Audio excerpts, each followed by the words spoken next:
Thank you. Thanks, Secretary Rollins, for making some time for us today. Appreciate you being here.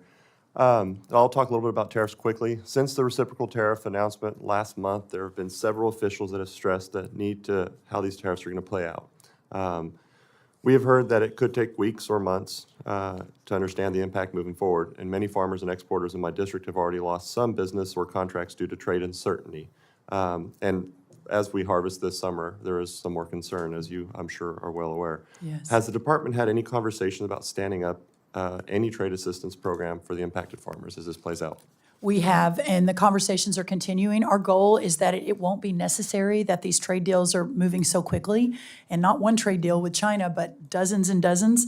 When the president says we're in conversations with more than 100 countries, that's actually true, and a really important point in all this. But having said that, if it is necessary, we will ensure the president has made very clear that he's got the farmers and ranchers' backs, and we will stand up a program again if necessary. Before my time in office, as a farmer, I used to come here quite a bit and knock on a lot of members of Congress's doors, and I would complain about the unfair trade practices that we used to deal with on a regular basis. So it is nice that it is being addressed.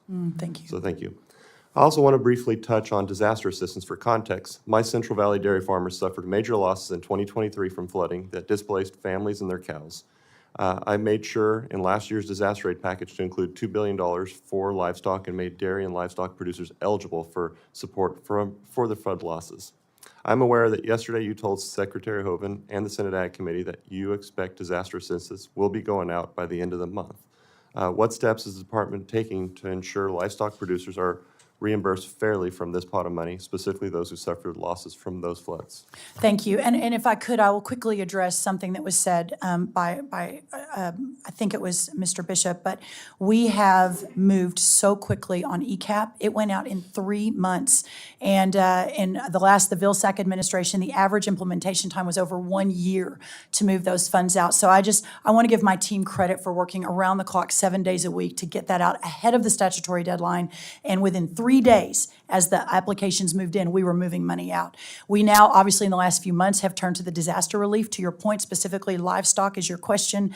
And I think it's important to note that that's a lot more complicated because they're block grants and they have to be moved and agreed to by the states. But we are very close. And in fact, later today at a press conference, I'll preview it since you asked, but we'll be announcing the exact dates that the portal's open, that the agreements are reached, and that the money will begin to move. But basically, by the end of this month, money will begin moving out. I know in New England, for the Connecticut, Maine, et cetera, farmers, this is a really important question too. I had a great conversation with this amazing patriot over my left shoulder yesterday, and we are doing everything we can, I think, hopefully as quickly as humanly possible to do it right, do it intentionally, but to get it to these poor people who need it right now or last week or last year. Yeah, no, I appreciate you taking over this issue that we've been dealing with from the previous administration where they were pretty slow getting to us and the previous secretary was not as helpful. Yeah, thank So I you. appreciate that. I'm very supportive with the administration's efforts to secure the southern border. Ensuring Americans are safe and removing violent criminals from our communities is a top priority. I'm also glad that President Trump has been vocal in finding a solution for our ag workforce and providing undocumented farm workers with an opportunity to continue contributing to our nation's agriculture sector. It's estimated that 70% of the farm workers are immigrants, with 40% being undocumented, and we need to work together to ensure our agriculture economy continues to thrive.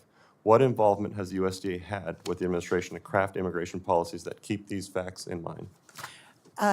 If you missed it, I believe it was a very important moment in not our last cabinet meeting, but the one before. We've had 5 cabinet meetings, which is sort of stunning if you think about it in just a couple of months. But the one before, the president himself brought up this issue.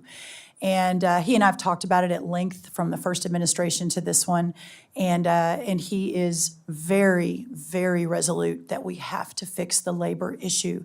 And obviously, we needed to secure the border first. That has been done. But in that cabinet meeting, he himself lined out how we could do it and how we could do it quickly. I'm working very closely with Lori Chavez-Duremer, our Secretary of Labor, not only to reform the H-2A program, which I think is of vital importance. I'm from Texas. I understand very deeply how important that is, but also the larger effort to reform our immigration system to better serve our farmers and our ranchers is a priority. Well, I appreciate that. My time's almost expired, so just wanted to follow up on the USDA FSA offices. We've got some issues as well. Love to communicate with your office on that, so thank you for that.